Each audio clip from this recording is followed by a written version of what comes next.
beyond භාවිත වන අවස්ථාවක්. එහා එහායෙන් ඔබට මෙන්න මේ වගේ අර්ථ ගන්න පාවිච්චි කරන වචනයක් තමයි මේ beyond කියන්නේ. Motivation to English by Thushara Pandithawansha. Thushara Pandithawansha.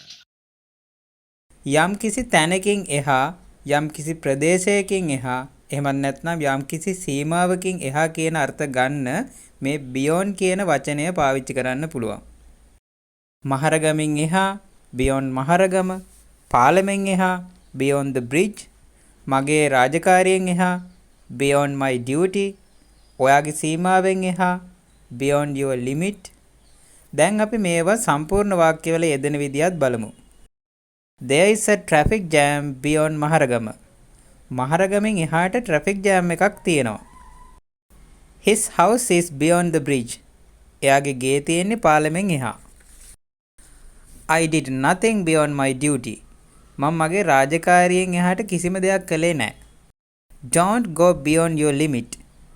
ඔයාගේ සීමාවෙන් එහාට යන්න එපා. All right, now you can type some example sentences in the comment section.